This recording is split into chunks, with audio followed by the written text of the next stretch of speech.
Hello, everybody. Welcome back to Fat Jocks. It's the #1 sports podcast this side of this podcast right now. Thanks so much for listening. Thanks so much for being here. If you've listened to the show before, you know what to do. Go over to Apple Podcasts, give us a 5-star rating, leave a 5-star review. And if you have any questions or anything you think we need to talk about, send a short, sweet email over to fatjockpod@gmail.com. That is fatjockspod@gmail.com. My fat brother, Brian Vokey, what are we talking about today? We got a laser show for you, folks. This one's a good one. We start out with a gambling recap. Your boy came up on 108 lodge on a 3-team parlay. NBA basketball, if you need advice, go ahead and hit us up at fatjockspod@gmail.com, and I'll give you all the gambling advice you need. You'll come out a rich man. We also discuss the Ben Askren, Jake Paul shit show and the shit show that Triller Productions is, and how I'm now boycotting Teofimo Lopez for signing a contract with those clowns.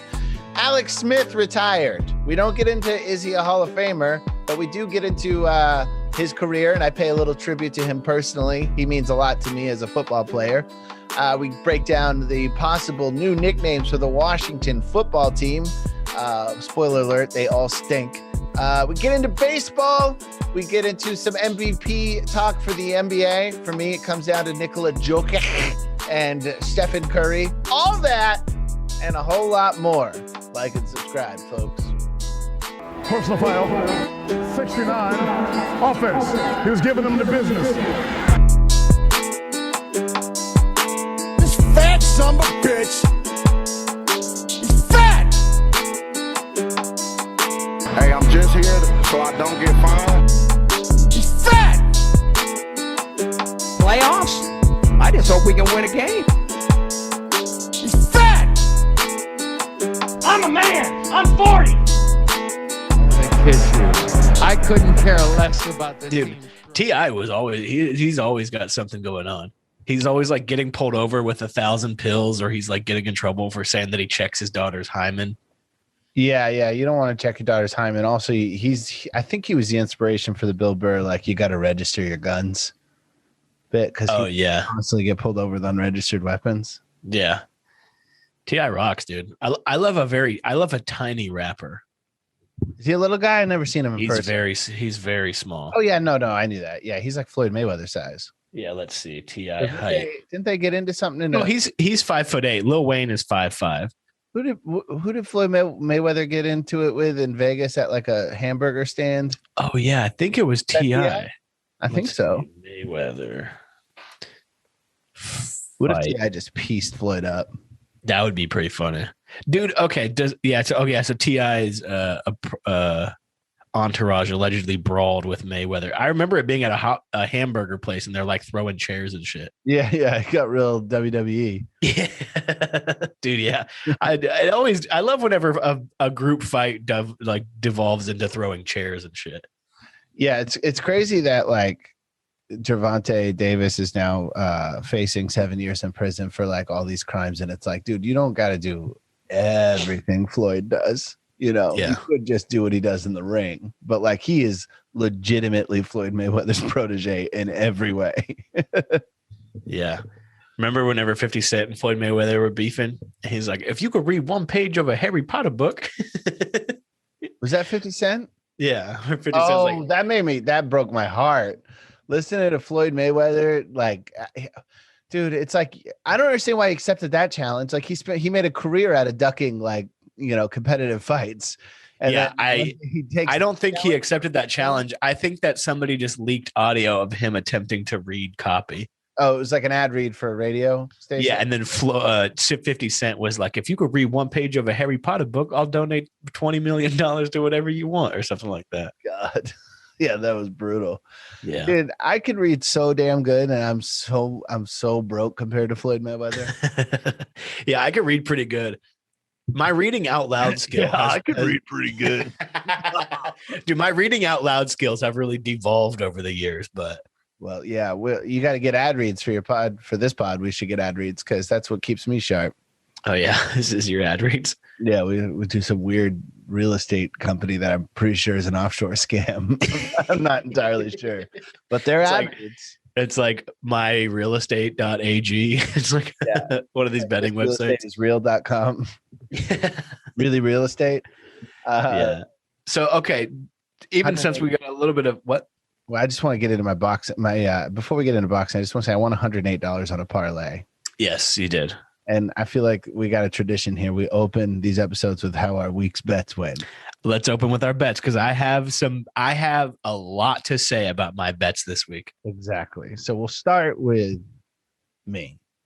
I took a parlay down. I screenshotted it, sent it to Brucey. I needed 3 teams to win. I needed the Charlotte Hornets to beat, I believe, Portland. Yeah. I needed Charlotte to beat Portland. I needed the Sacramento Kings to beat some other. Wait, I can't remember who. This is how much. It was the Kings, the Hornets, and the Clippers. Yeah, I knew that, but I'm trying to remember who I needed the Kings to beat because the King. Oh, it was the Mavericks. Yeah. Okay, I got it. I'm sorry, I was a little spaced out because my phone just rang. Yeah, I got the. I had the Charlotte Hornets because Portland. Everybody was out. Damian Lillard was out.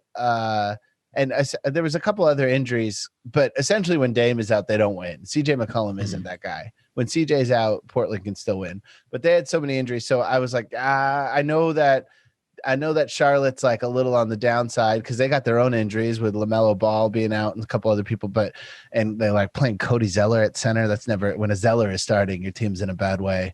But I figured they'd beat them. And then the Kings were on a 9-game losing streak. But the Mavericks, what I did is I went back and I looked at the Mavericks schedule and they choke. They lose to a lot of bad teams. So I figured they were due. And then the Clippers are obviously going to beat Minnesota. That was just a gimme, but that bumped it up. So it was like I was going to do a 2-team parlay with just the risky ones with Charlotte and Sacramento winning. And that would have given me I bet $10. That would have given me $77. But just by nature of adding a third team, your odds go way up, even if it's a secure bet. Yeah, that's what was cool. By the time that Clippers game rolled around last night, they were all you needed to win. And they were like minus 600 on that game. Yeah. And they were up by like 30 at halftime. I was like, damn. So I won $10. I won $108 on a $10 bet. Damn. And I was like, damn. I think I actually was like that. I really be like that though. So, but that wasn't the only bet I placed this weekend. I also bet that 50-50 on my bookie. I'm on my bookie now, by the way. Hey, congrats, dude. Welcome to the winning team. Cleaner interface actually than Bovada. So I dumped I cashed out on Bovada and moved everything over to I moved my whole funds, my slush fund over to my bookie, and I put $20 on Ben Askren because they were like, if you bet, or it was like you bet 10, you get 10, or you bet 20, you get 20. Whatever. Yeah, they doubling up on us. Yeah, so I put some money down on Funky Ben Askren, and boy, let me hear about your thoughts on that because I'm ready to rock on my opinions of that whole night. Okay, well, I'll go off me. I had a parlay this week that didn't end up panning out. I had the what day is this? On the 16th, April 16th, I had the Hornets, the Knicks, and the Rockets all to win. And I believe the Hornets and the Knicks both covered. And then the Rockets, yet again, got blown out by about 40, 50, maybe 75 points. Were you playing the line? Or win-loss? Oh, yeah. The Knicks are on a tear right now. They've won. Yeah, I think the Knicks and Hornets both won that day, I believe. And then I think that was whenever I needed the Rockets to beat the Warriors or something like that. And they Steph Curry. I saw. Well, okay. Remember, this was my reasoning. I think this is the night that I needed them to lose to the thing. Is that it was the night after Steph Curry had scored. He scored 53, 55 points and had passed Wilt Chamberlain for the Warriors record, which is like passing Michael Jordan as like the leader in Wizards scoring. I don't understand that deal. What? No. He was there for a while. Wilt Chamberlain was old when he went to the Lakers. He was really? Yeah, he was a Philadelphia Warrior mostly when the Warriors were out there. Okay. Excuse me. Long story short, I needed them to win, and I had read online because I remember you were like, "How do you even know this?" I read online that Draymond and Steph Curry had gone out to dinner after the game and they had a lot of nice wine, like a couple bottles of like 5,000 and a bottle of nice wine. So in my head, I'm like, oh, there are two players who they need to pop off are both going to be hungover. This is where I come in. by Yes, finding you out couldn't some. pick two more professional pros. Yes, I know. Now- I know that Apparently now. did, 'cause you I know that now. Well, let me read you something real quick about Steph Curry last week. So last week, 3-pointers made. New Orleans Pelicans, 26. Washington Wizards, 29. Sacramento Kings, 33. Orlando Magic, 33. Stephen Curry, 36. That man is lights out. I say if the Warriors even make it as an 8 seed, he's the MVP of the league because that team is garbage. And Yeah, they're looking a lot better now, which I don't understand how they're so garbage if they have Steph and Draymond playing. I know Draymond's they had old now. He's great. His stat lines are hilarious. You pull up Draymond's stat lines, it'll be like 2 points, 11 rebounds, 11 assists, and like 6 steals and 2 blocks. But he's doing everything but scoring essentially. Yeah. But he's just he's not, and Kelly Oubre is like real hit or miss. Andrew Wiggins, real hit or miss. Jake Wiseman's James Wiseman. Yeah, James Wiseman is out for this. Jake Wiseman is just playing for the Warriors now. Well, who's that? Who's Jake Wiseman? He's a comic, a really funny comic who made that show Corporate. Oh, yeah. No, well, he's off social media, so maybe I wouldn't know. I think he's on the Warriors. Yeah, Wiseman's out, so they're starting Kevin Looney. If you got a guy named Looney, yeah, get the fuck out of town. Okay. Yeah. So I don't know. Steph Curry's on fire. I say right now, Nikola Jokic, the Joker, is the MVP. But if the Warriors make the playoffs, I mean, I don't know how you could make a case for anybody else. Yeah, of Steph Curry physically dragging his team to the playoffs, just shooting his way in. Yeah. Yeah. Anyway, okay. So you lost that trifecta because it was a dumb bet. Yeah, of course, it was a dumb bet, but it was $5. I would have paid, I think, 500,000. What'd you say? What was the odds on that? I just pulled it out. It was like $5 to pay like 500. Dude, okay. So this fucking okay. My other bet this week, I had, $10 like you talking about, $10 on Askren just straight across to win. And then also I dug a little deeper on these things and realized that the odds for Ben Askren to finish in any round, like throughout the round. So like a round 1 finish is plus 3,000, round 3, 2,500, round 4, 3,300, round 6, 5,000, round 7, 6,500, and round 8 was 10,000 to 1. Mm-hmm. So I went through when you say finish to knock him out to win to end the fight in whatever round. Yeah. So whether it was TKO, whether it was him winning, Ben Askren winning, yes. So I put $10 on Ben Askren winning, and then across the board in all of those rounds, I put $1 to $2 down each round, just something easy. Because I mean, if Ben Askren would have finished in the 8th round, that $1 would have paid $100. You know what I'm saying? So I was just throwing those across the board, and I was like, "It's foolproof. I can't lose. He wins. If Ben Askren wins, then I'm fucking the champion of the goddamn world." And of course, and I don't. Yeah, of course. I don't understand how this happened. How were we sold that this was even possibly I have all kinds of theories here, but how are we sold that this was going to actually be a fight and not what it ended up being? Whenever Ben Askren got into the ring, he looked like a dad who had just been woken up in the middle of the night.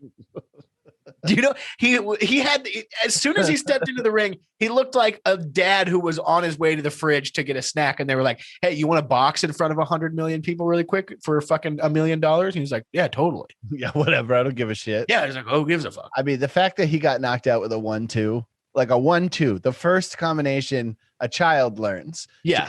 Overhand right. It's the easiest thing to avoid in boxing. It made me think, like, did this fool spar for a second? And even whenever he was sparring, I looked at the sparring video and I was like, he punches like a baby. And then I was like, the slowest arms. And but why was I still like, yeah, but he's got fighting experience. Why were we sold this? We all know that. Well, we don't know, but from what we've been told by, stronger men, is that fight cardio is different from workout cardio. And so everybody was expecting, because Jake Paul, this was his first time fighting somebody who knew what it was like to be in the ring for a long time or the octagon or whatever. So the fact that like everybody thought he would Tucker him out and then just Homer Simpson him, just like Jake Paul would come out trying to knock him out in the first, second, and by the third he would be winded, and then Ben Askren can baby punch him to death. That's what I thought was going to happen. That was 100% what I thought was going to happen. And I thought, did you see you see videos that people keep, because dude, I'm on the this fight was rigged team right now, dude. I think, okay, go ahead. I mean, you see the videos online that everyone's sharing of like, this is what Ben Askren actually is capable of. And it's a video of a dude basically fucking hammer fisting him 1,000 times in a row in a UFC fight when he's on the ground. And then he ends up winning that fight. I don't think it was rigged, but I think it was fixed in the sense that Ben Askren got. What do you think there's the same thing? I don't think it was rigged, but I don't think it was fixed. I don't think she's fat, but I think she's big boned. What are you talking about? No, I'm saying I don't think it was predetermined. I don't think there was an arrangement. I don't think anybody was let in on this information. What I think happened was Ben signed a fat ass contract. He got a flash knockdown. That's what you call flash knockdown, when you get somebody right in the button and you knock him down and then they stand right, because he was up. I know he's a little wobbly, but he couldn't continue right there. From the optics of the whole thing was. I've seen a few different angles of it. There's no way he could continue. He wasn't stable. He looked like he was at a fucking DUI checkpoint about to go to jail. What I think happened is I think he got a free pass. He got flashed down. He knocked down. He touched that canvas and he goes, you know what? This paycheck is the same motherfucking paycheck, whether I stand up and keep fighting or if I just kind of stumble and I can walk away. I think it was rigged in the moment. I don't think Ben Askren for 1 second thought, walking in there that he was just going to give up. But when he given that opportunity, he's like, what the fuck do I care? I'm not a boxer. I don't give a shit.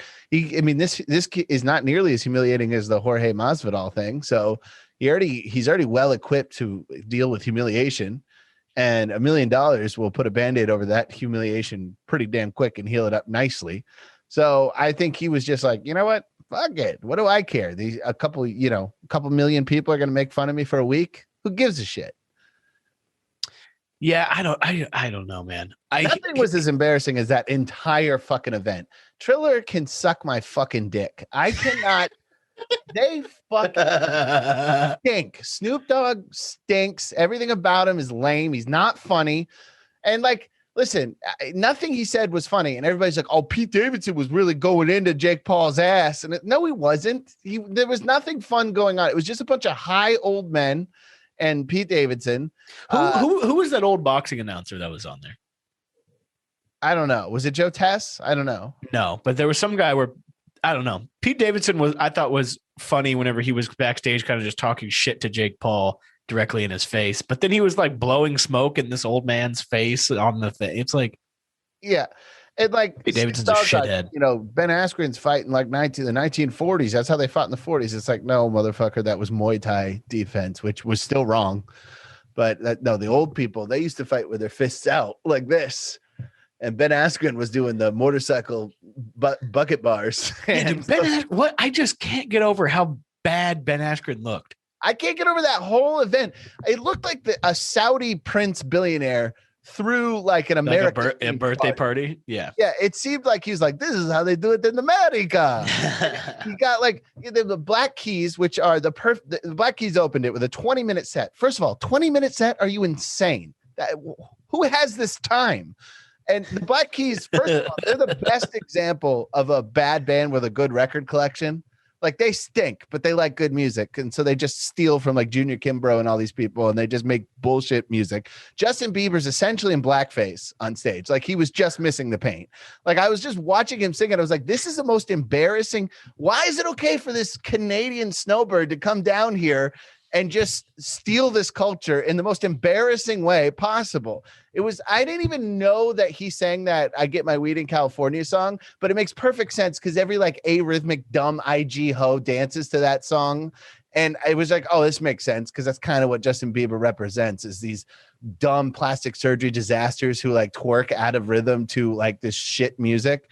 And then you've got like the like slap boxing, and it was like Ric Flair. What did you get? Yeah, what was I was going back and forth on that because I was so annoyed by the event itself that I just put on the Dodgers game for a while, and then Tyler was like, why are they slap boxing? And then I thought it was like two guys boxing badly, but then it was like Action Bronson versus Action Bronson slapping the shit out of each other. What was that about? I don't know. It looked like gay porn. Like, honestly. Yeah.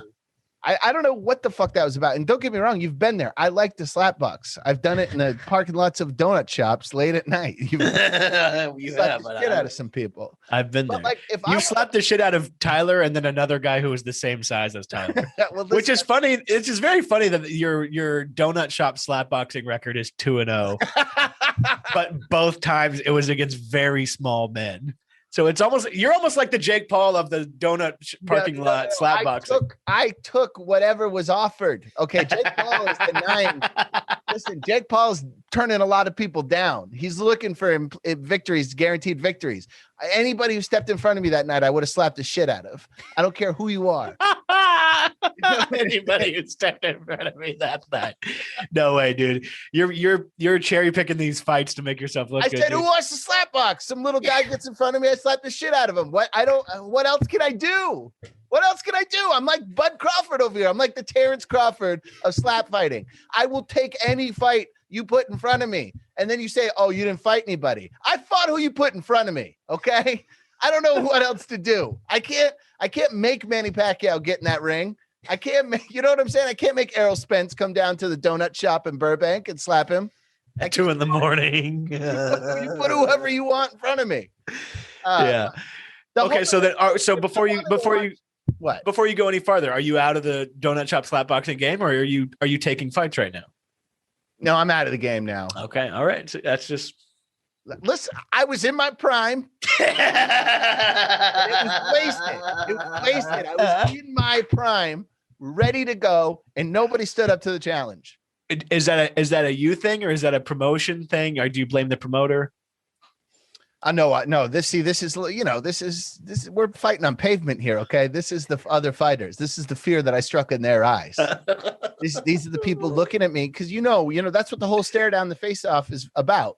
Is that you can get a real sense of somebody. Are they the real deal or not? When you look into their eyes, they looked in my eyes. They saw a fucking wolf. Okay.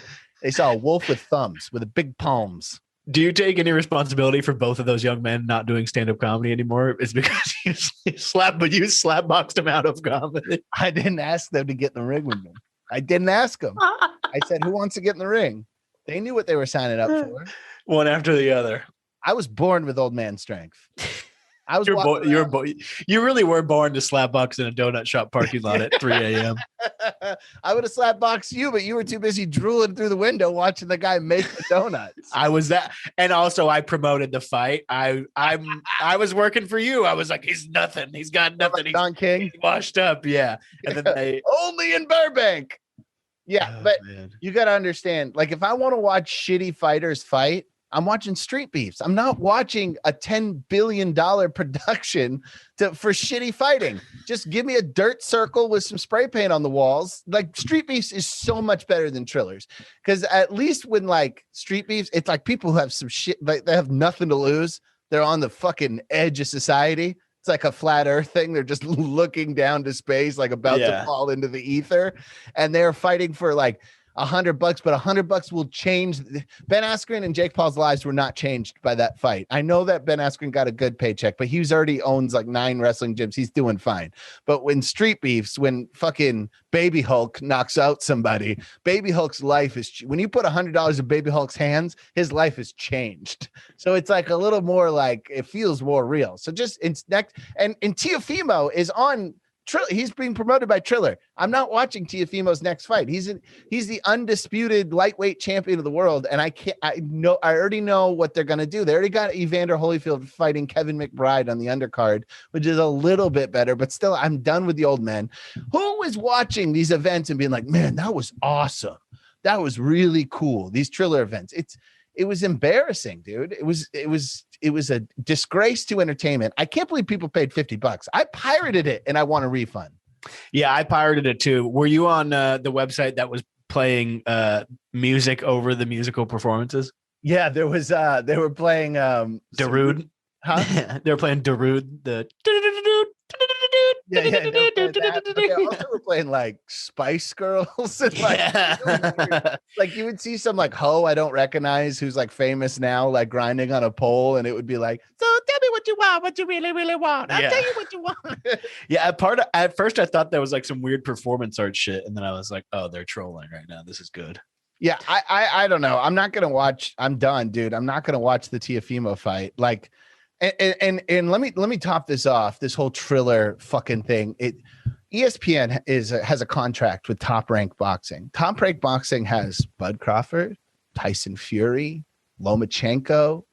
I'd have to look it up, but they have a great roster of fighters. They have champions. They have undisputed champions. And ESPN, who's contractually obligated through a multi-$100 million deal with Bob Arum to promote Top Rank. A writer for ESPN has the nerve to go on ESPN's website and write an article about how Triller missed the mark with their event because they focused on the sideshow too much, but they have ideas that could eventually save boxing. I almost took a hammer to my computer when I read that, because it's like, no. Okay, what's killing boxing right now in ratings as far as combat sports? UFC. UFC doesn't do any of that shit. All they do is make the fights. You just have to make the fights.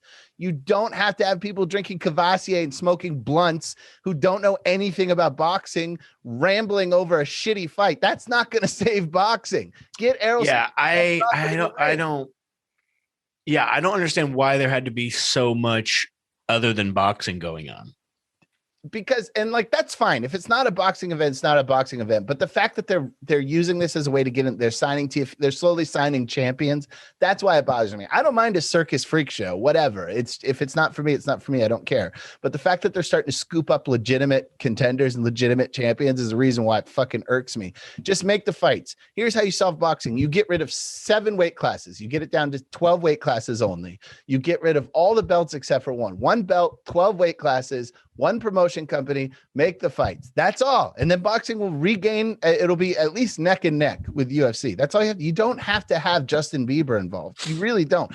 That shit looked like it was like the halftime show for the Alamo. What is that? The Arena Bowl? Like that. Oh, yeah. It felt like it was like an Arena Bowl halftime show. It was. Yeah. I mean, I think what boxing really needs is just to be centralized the way that MMA is. They need a communist takeover. They need a centralized government. Well, they need just a box, like they just need Pro Boxing Live, something like that, where it's like Dana White. Yeah, basically they need a Dana Black. But that ain't gonna happen. It's not gonna happen. But I can tell you one thing: Triller does not have the ideas to save boxing. They have the ideas to kill it, to turn it into a complete embarrassing freak show. And Jake Paul, I can't stand how Jake Paul isn't even a good heel. Like, we don't like him because he's kind of a douche. You know what I mean? Like, he's not even like Ric Flair about it. Like, he doesn't give you something to grab onto, something to really hate. He's just some dumb rich kid. Like, he's not even I don't know. Do you hate him like in a legitimate way? Yeah, I'm done. I like his brother. I really dislike Jake Paul, but I like Jake Paul's brother. He's a good guy. Who's the Suicide Forest guy? That's his brother.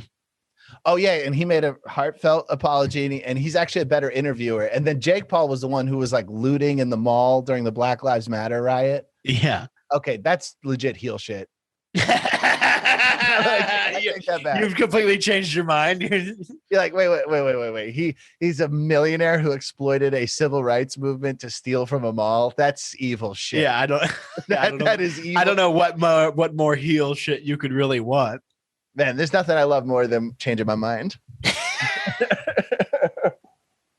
Man, I'm a fickle bitch. No, man.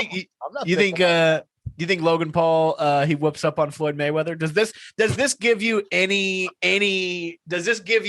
hope for the fact that what I've predicted to be true, that Logan Paul will whoop up on Why?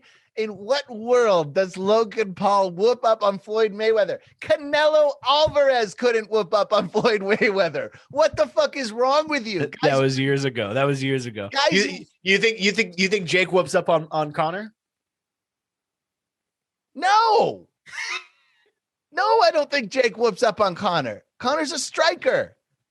Anybody who has any experience striking, who has come from nothing and become a champion in a pugilist sport, he doesn't stand a chance with them.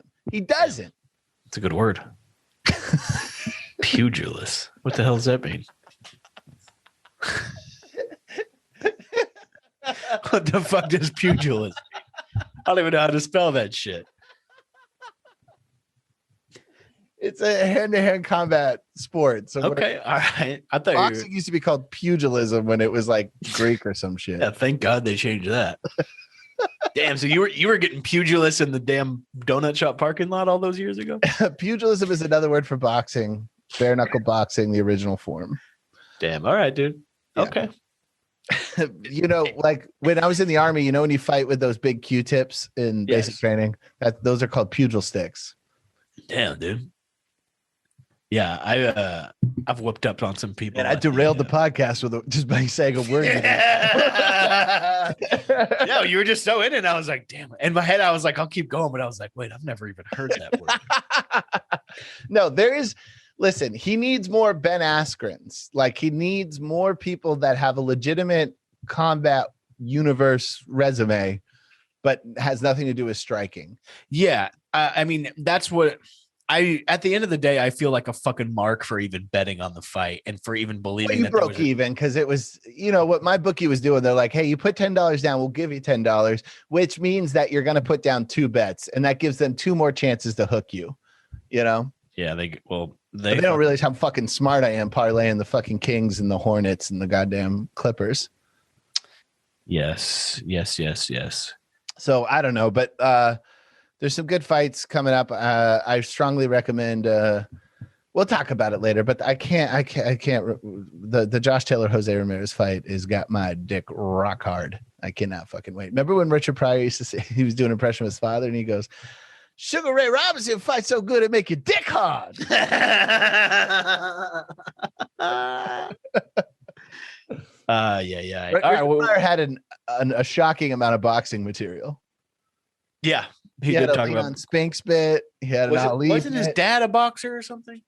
Richard boxed a little amateur. I know he boxed his wife, but I think he shot around her.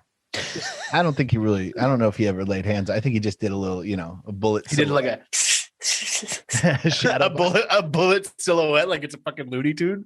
Yeah, exactly. He's like, and it's just like her. Just the wall falls out behind her. The wall falls out behind her, and it's just completely bullet silhouette. Oh my god! All right, dude. That sounds like some high school band that loves My Chemical Romance. Yeah, we're Bullet Silhouette. Oh, thank you. All right, dude. So what do we want to move into next? Alex Smith. Alex Smith has called it quits after he made a big stink, like he was going to go to some other team and fucking have to get 2 airplane seats on the way, one for him and one for his leg. Yeah, I love when a dude like clearly fails a physical or has no interest. Yeah, exactly. It has no interest from other teams, and they're like, you know what? It's about time I start spending time with my family. Yeah. Like, oh, the thing you had an opportunity to do for the last fucking 20 years, and you decided not to. Yeah, it's like when you get sentenced to prison, and you're like, you know what? I think it's about time I just spend some time to reflect. What the fuck else are you gonna do, motherfucker? You're sitting in hell. Dumbass. Yeah, no, I want to say though, Alex Smith is one of my all-time favorite quarterbacks. I love Alex Smith. Alex Smith has provided me personally with years and years of entertainment because when the San Francisco 49ers took him as the number 1 pick in the 2005 draft, and then 19 other teams allowed Aaron Rodgers to fall to number 21. They created a madman. They created a monster that I've been enjoying. And there's a lot of elements to that Alex Smith pick that you may not remember. Alex Smith, 2005, when he was picked number 1, who was his offensive coordinator at the San Francisco 49ers? None other than Fat Mike McCarthy. So Mike McCarthy. Here comes big fat Mike McCarthy. He's fat. He's fat. Big bad Leroy. Big fat Mike. And he's fat Mike McCarthy, the fattest bastard wrestler.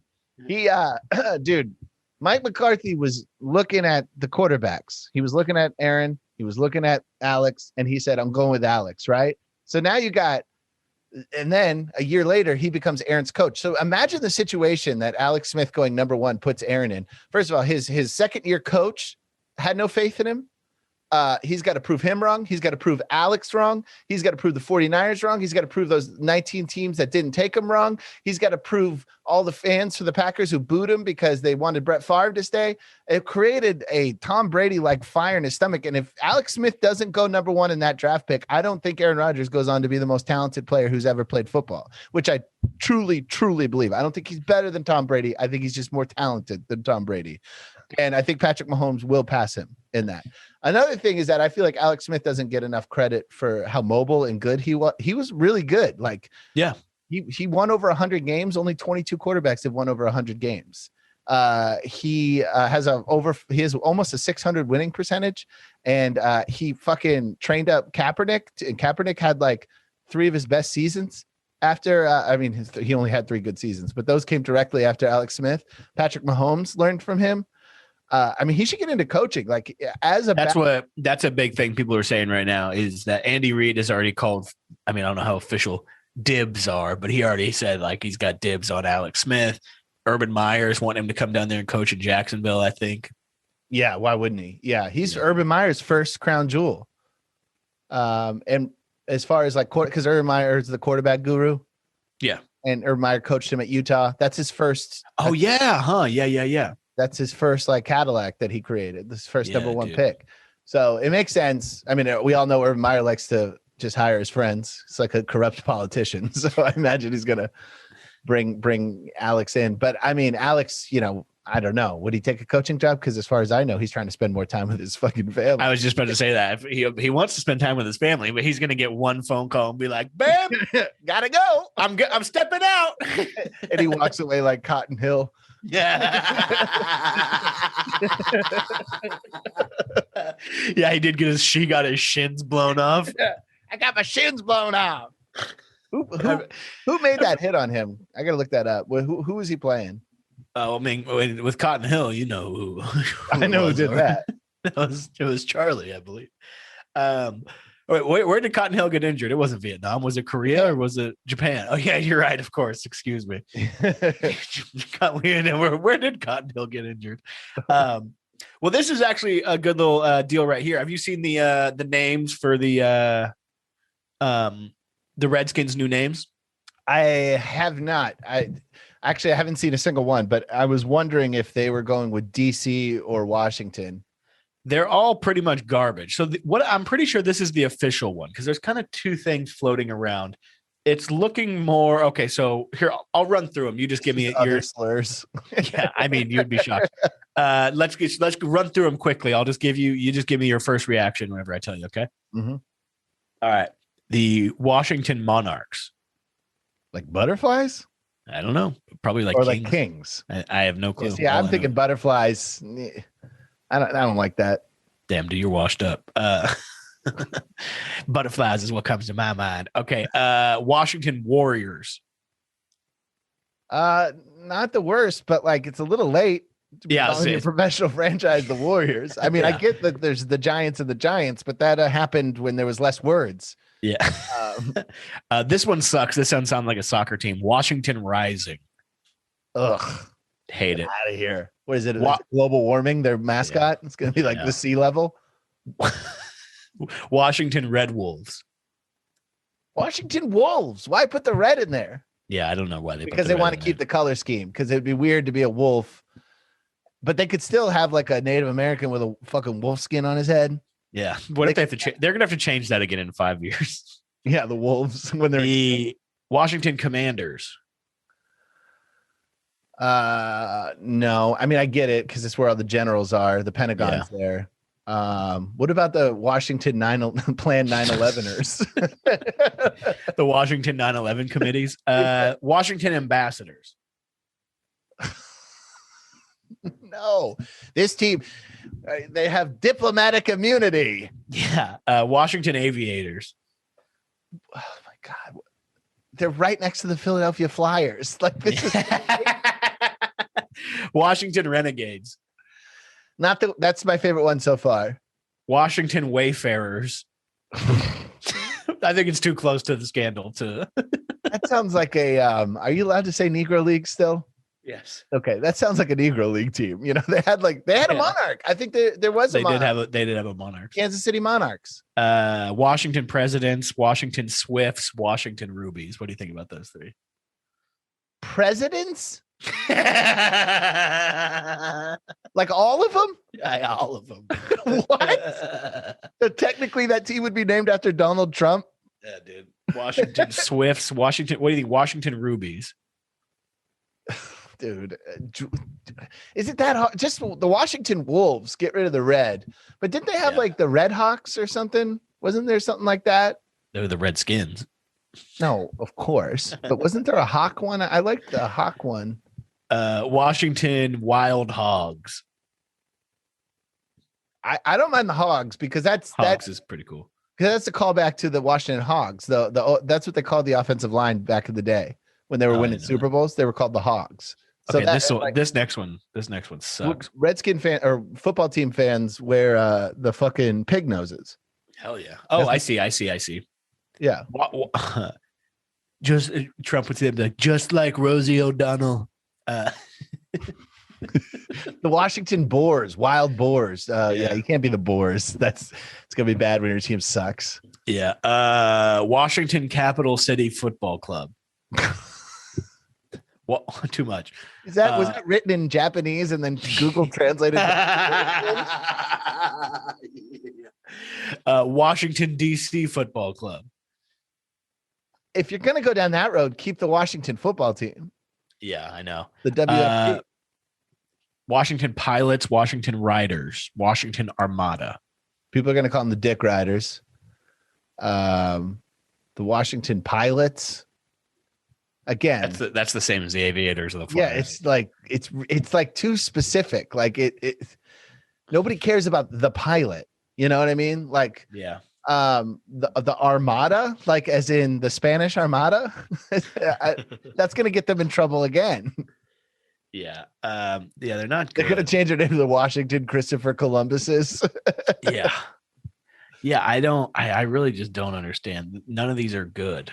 It's crazy because remember we were like, what is fucking taking so long? And then it's like now it's like, oh, these are all garbage. Because it's all fan submitted though. They're trying to get feedback from the fans. But I'll tell you this, they just got to run with the name and it'll be normal pretty quick after that. Because like, listen, I root for a team called the Packers.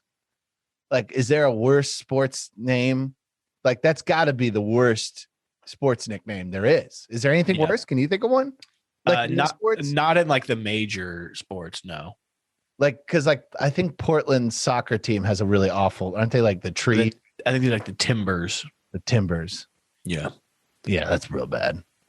Yeah, I mean, but soccer teams, their names suck. Yeah, because they don't. The nicknames are like not really. They don't. You know what I mean? Like they're called like FC Barcelona, but I think they also have a nickname, but it's like not official. It's like the fans do it up in the stands. Yeah. Like they just, what if they were just like the team with no name? Like they just weren't anything. I mean, that if they're doing that, just stick with the Washington football team. Yeah. The WFTs. I don't know. I wonder what the deal is because I know they're kind of every now and then they try to oust Dan Snyder and it never works. Well, they just approved him to be a full owner. He bought out all the minority owners. Crazy time to do that. Okay, so here's this right here. I was just reading about this the other day. Lawrence Taylor is the last NFL MVP to come as like a defensive person. Ray Lewis never was it? Oh, that's because they do the defensive MVP. Oh, do they do both now? Well, they do defensive player of the year, offensive player of the year, and then they do NFL MVP. So last defensive MVP was in 1986, and every MVP since 1986 has been a quarterback or a running back. No receivers. Randy Moss never won one. From what I read, no. That's wild. So my question to you, my football friend here, is who can change that? Aaron Donald. I mean, Aaron Donald, do you think? I mean, every announcer who's a former player, Troy Aikman, Tony Romo, Booger McFarland, whenever you watch an Aaron Donald game, a Rams game get called and there's a former player, they all, in a CTE way, stumble through saying he is the greatest football player they've ever seen play. Aaron Donald. Aaron Donald. I mean, you're talking about a guy who's triple teamed every game. Yeah, I mean, but the problem is when you're a defensive tackle, you don't get those standout statistics. Like you're more of a disruptor, and you have a huge impact on the game that doesn't doesn't end up in interceptions or touchdowns or sacks. I'm shocked JJ Watt never had an MVP. Those 3 years or 4 years where he was just killing everybody. What the fuck is this? Sorry. 1982? Do you know who the MVP was in 1982? Let me guess. 1982. Who is it? Dan Fouts? No, the kicker from the Redskins. No. I swear to God, I'm looking at the MVPs right here. NFL Mark Mosley. I'm trying to figure out what he did that year that was so spectacular. A kicker? He's not even in the Hall of Fame. Field goals that he made 20 out of 21 field goals. That is insane. I'm seeing it. Yeah, he was a Redskin football player. He was a wolf. No, a renegade. A flyer. He was an aviator. You think Aaron Donald's the guy? I think. I mean, it takes Aaron Donald is like a guy. Like I don't know who the baseball equivalent to this is. Maybe a Tony Gwynn. Even I'm not. Well, even he had like stats. He would almost bat 400. Like he's the type of guy who has a huge impact on the game, but it doesn't in no real sexy statistical way. Yeah. No, I see what you're saying. So Chase Young could do it. I mean, Chase Young is like the new, he's better. He's the new JJ Watt. He's the kind of guy who has a lot of balls batted, he'll get a lot of interceptions just from scooping them up at the line, forced fumble recoveries. So those are your defensive guys. You don't see like any receivers going out of their way to get something like that going right now? No, I don't, because I think if a receiver has a season that's worth MVP numbers, they're going to. Is it going to be the quarterback? Yeah, which is crazy that the Heisman winner was what's the guy's name? I can't think off the top of my head. Devontae Smith. Yeah, that's crazy that he won that over Mac Jones. That's wild. Yeah, I mean, Mac Jones is severely. I mean, Alabama quarterbacks are disrespected. I don't know if it's because they are disrespected because they've never panned out. Same with USC quarterbacks. Yeah, the only good Alabama quarterback is Joe Namath. I think that's it. Yeah, and it's like they've just never worked out. USC quarterbacks are literally the exact same way. No USC quarterback I don't think has ever pounded out except for Carson Palmer, barely. Yeah, Carson Palmer, I would say is. But let me tell you something. I mean, the amount of people get drafted as quarterback, he's got a top 5% quarterback career. Maybe. Well, out of the sheer numbers. Yeah. Of all the quarterbacks in the history of the NFL, like you have to call him a success. Yeah. But I mean, speaking of Aaron Donald, this Aaron Donald fight thing is pretty funny because, so apparently from what I've read and what happened, this guy bumped into Donald. Donald bumped it. This guy's also very large. This would have been a cool boxing match to see. Bumped into Donald and it started some kind of scene. The guy got kicked out and he waited for Donald outside and then attempted to hit him with a bottle. He was lawsuit hunting, I would imagine. Yeah. Sounds or fun. He's that confident. I mean, he's pretty big, but have you seen pictures of this guy's face? Yeah, it's hamburger meat. Yeah, dude. He looks like he got fucking hit by a car. But then the video was released. Yeah, the video basically shows that Aaron Donald's like across the thing. I think they got into a scuffle, and then I think Aaron Donald's posse basically offensive lined this guy all the way back, and then they slugged him a few times, and then Aaron Donald was like, yeah, literally they sled drilled this guy, and then Aaron Donald came across the thing and was like, whoa, let's not. Everything I saw in that not video kill showed him. Aaron Donald pulling people off of each other, like trying to stop the fight. But my thing is, if there's no weapons involved, and it's 3 a.m. in Pittsburgh, and there's no weapons involved, I think everybody's agreed to the situation at that point. So let's not bring the law into this. It's like, okay, it's 3 a.m. It's after hours. There's no weapons. It's like a bunch of drunk guys in an alley. Yeah. Let them figure it out. Yeah. And it was figured out. I don't think there's going to be any charges. I don't think that's the most reasonable argument for defunding the police I've heard yet. Hey, it's a couple of guys in the alley. Let them figure it out. What are you gonna do? No weapons, no nothing. Mutual combat. That a conversation. Yeah. Yeah, I know. The other day I was having to explain mutual combat to my girlfriend and her sister because Washington is a We're mutual. having to.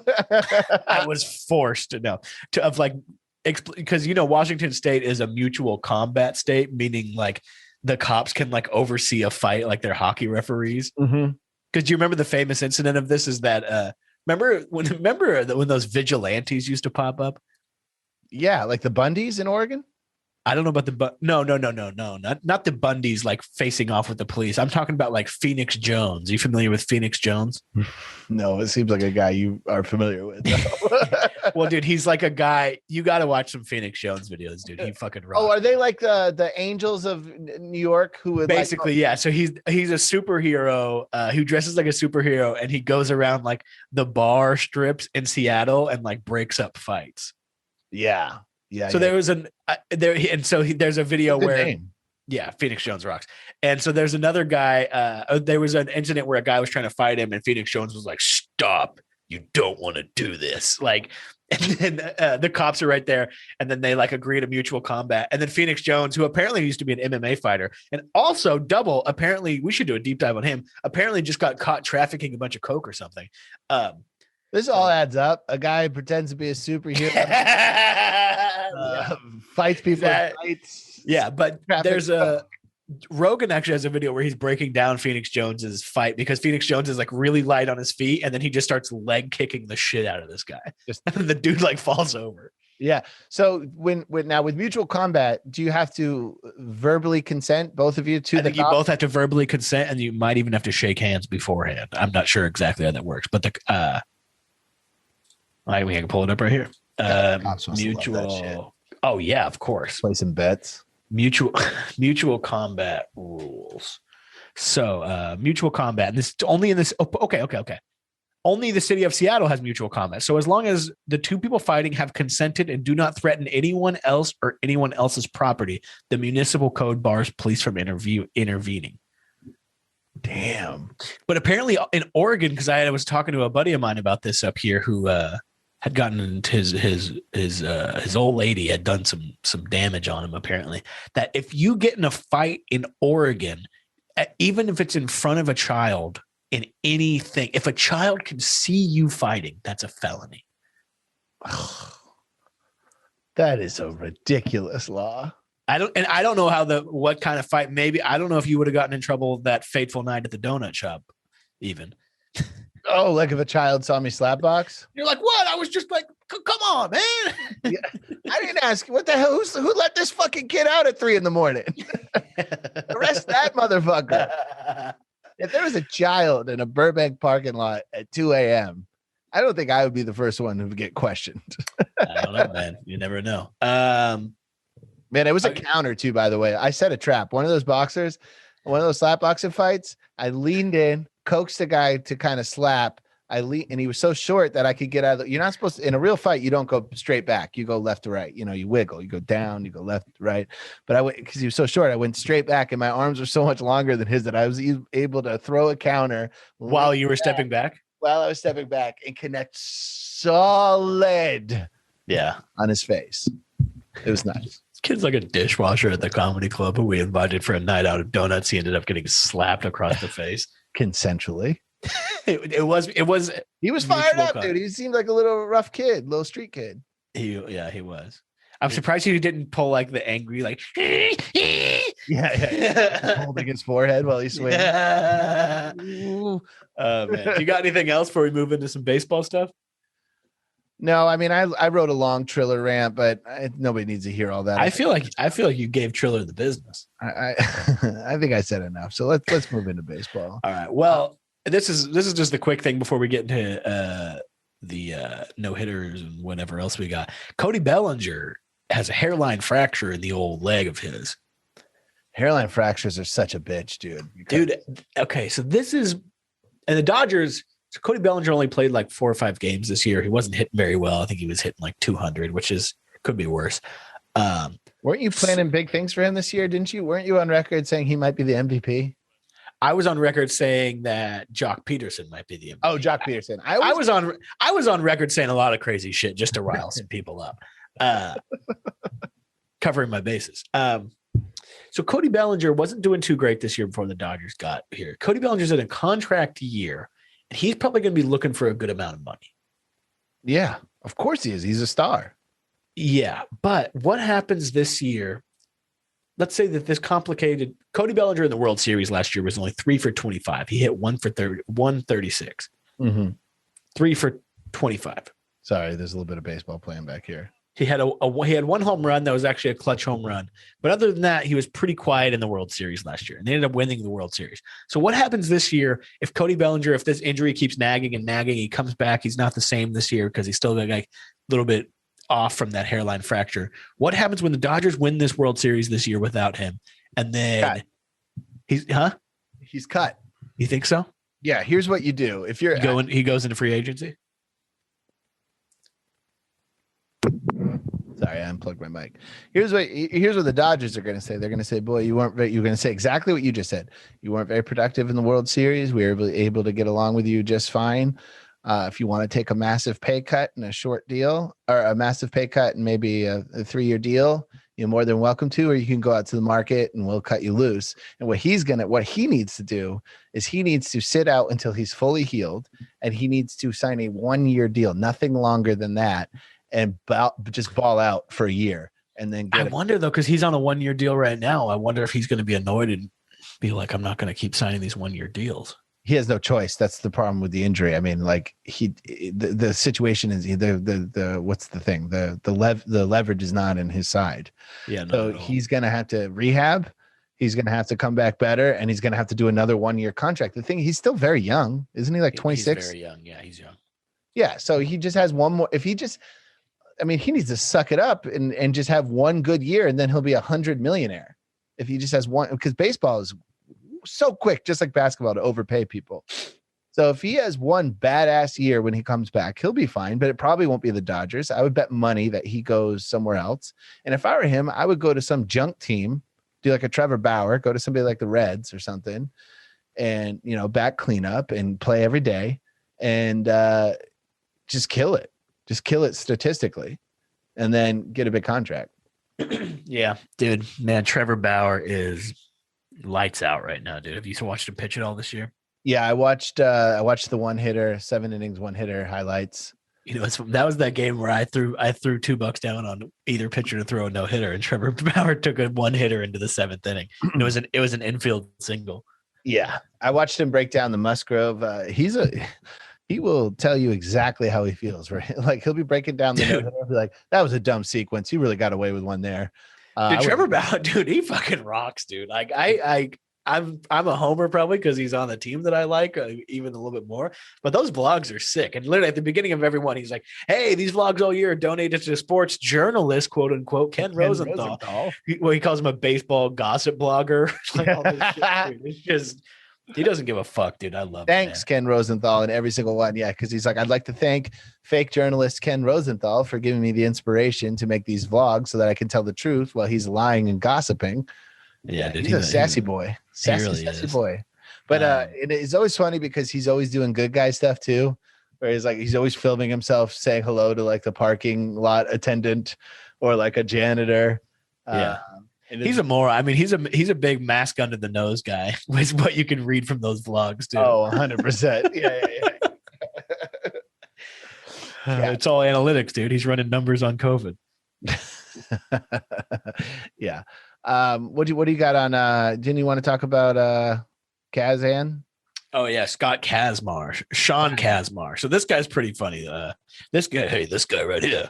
But so this dude, 36 years old, hadn't played in a major league game since 2008, I believe. 12 years, 206 days since his last professional game.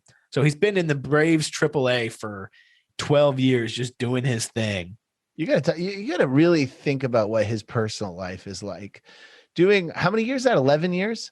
12 years, 206 days. 12 years, 206 days in the minor leagues. Like, not able to really be home, but also not making money, traveling on buses, sharing hotel rooms with guys who are about to make $1 million, like, he must. I'd be interested to know what his personal life is like, because how do you get through that 5th, 6th, 7th, 8th, 9th year on the buses being like, there's got to be more? Because like I was at the Improv, like they do like a booked open mic right now in their patio. I was doing stand up there. And I went up, I did a set, and it went good. And then I walk off stage and I see another comedian who's funny. And she goes, look, I know you just did good, but don't you think that there's got to be more than this? Like, this is pretty bad. And I was like, can I have 4 seconds to enjoy a decent set? Like, it's been a year. What did they mean? What did they say? What do you mean? Because how pathetic the environment was. If it was like the minor leagues, we're sitting outside on a patio. Yeah, it's like, what else is there going on right now? Everything else in the world that you could, you know what I mean, stand-up comedy. You're distracted away from my point, though. Like, the guy is sitting on the bus, and he might have had a good game in the AAAs. He's been there for 9 years.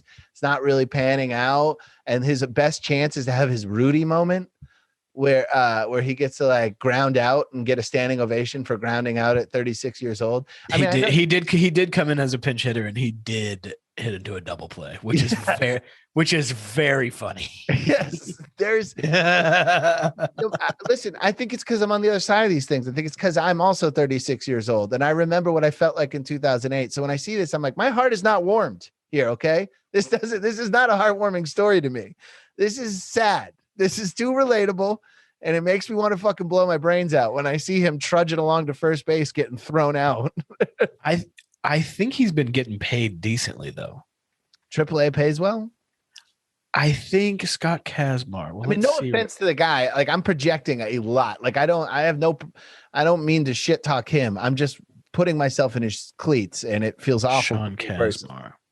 I think that he might be part of the 40-man roster, which means he's getting major league minimum. So he might have been making $500,000 a year for the past couple of years. If he's getting major league minimum, then I'm going to make an entire 180 and be like, if you can make major league minimum and not have to play major league ball, then you are a god. Yeah. Congratulations. If that's true, everything I said is false. Maybe even if it's just this year, he's making $518,000. It's worth it. Yeah. Yeah, I think he might be. Well, I was kind of even telling you, it's kind of similar to that guy, Corky Miller, who he played forever in the Reds minor league system, but he would come up and down all the time. Like, he's a catcher. What is Corky short for? Like, what does his birth certificate say? That's a good question. Let's find out. Corky Miller. Corkland is a sweet name. His name is Corky Abraham Miller. Corky Abraham Philip Miller is what it says. He's from the South, right? Where's he from? Maybe it's just Abraham Philip Miller, and he thought Corky was better than Abe. Corky's a rough name for a baseball player, too, because it's like, it implies that you cork your bat. Yeah. What is Corky short for? Corky isn't short for anything. Yeah, they don't. Corky's not short for anything. It's just an indicator that your parents are dumb. Yeah, dude. So the last time that Kazmar came into a game, he was against the Dodgers. He was also pinch hitting then too. So, but the Dodgers lineup was Matt Kemp, Russell Martin, Manny Ramirez, Andre Ethier, Nomar Garcia Parra, Casey Blake DeWitt, Angel Barrera, and Chad Billingsley. That sounds like the number one salary for that year. There are some bloated salaries that you just. Oh yeah, definitely. I bet Sterling had a bloated salary. Manny did. Nomar definitely did. And this 2008, like, these are all those guys are past their prime. Their knees hurt. Yeah. I bet that team was. Where did they finish? I bet they were a basement team. You know what's crazy is that team, the Dodgers, for quite a few years had a team that looked good on paper. Oh, they won the NL West in 2008. They had did they not have Carl Crawford then? No, that was so they were playing. It was whenever he was on the Padres. So Adrian Gonzalez was on the Padres, or maybe there's after. When did Adrian Gonzalez go from? Adrian Gonzalez went from the Padres to the Red Sox to the Dodgers, correct? Yes, he was okay. Good. So he was sick for the Dodgers specifically. He was really good. Yeah, he was batting like 360. Yeah, he was sick. Carl Crawford was kind of at the end of his rope already by then, but yeah, he stunk. He was good. I mean, he was good in Tampa Bay. He was fine, really, and yeah, he was a good fine in God, so he was playing with Manny Ramirez. Yeah, dude, I saw Manny Ramirez hit a bomb for the Dodgers. whenever he was there for that like Manny Wood time. That same, I think Andrew Jones might have gone over to the Dodgers by then too. So I've seen some secondary like Michael Jordan Wizard stuff where I saw Manny Ramirez hit a bomb and I saw Andrew Jones strike out 5 times in one game for the Dodgers. DUI king. Andrew Jones? Wasn't Andrew Jones the guy who had like 5 DUIs? I could be Andrew Jones DUI. Oh, maybe. Am I wrong? I don't know about DUI. Battery charge, it says. Battery. Lunacy has found me. Cannot stop the battery. It was a guy this is hitting his wife singing that. There was a guy who played for the Braves. I mean, who got a lot of DUIs. Who was that? Oh, he spells Andrew strange, doesn't he? Yeah. Well, Johnny Damon's the DUI guy right now. So anything you look up baseball player DUI. Hold on, I'll cut this part. Damn, dude, Sin-Soo Choo got a DUI. Too much sake. I'm gonna cut Daryl Strawberry's gotten a DUI. Dwight Gooden's got a DUI. No shit. Oh, Dontrell Willis got a DUI. I love Dontrell Willis, dude. Yeah, he's Cuban, right? Dontrell Willis? No, he's African American, brother. I think he had a Spanish accent. Dude, Miguel Cabrera got a DUI and it's fucking, I think so. Oh no, he was arguing with his wife. Dude, Miguel Cabrera is smiling ear to ear in his mugshot right here. Damn, Sin-Soo Choo is fucked up in his mugshot. Damn. All right. Could wrap this up because all we're doing is talking about Sin-Soo Choo getting fucking wasted. All right. Thanks for listening, everybody. Enjoy yourself. If you're drinking, stay off the roads. As my math teacher always said, sophomore year of high school, at the end of every single class, 5 days a week, every single week of my actually junior year of high school, he said, remember, kids, don't drink and drive, pull over and finish it.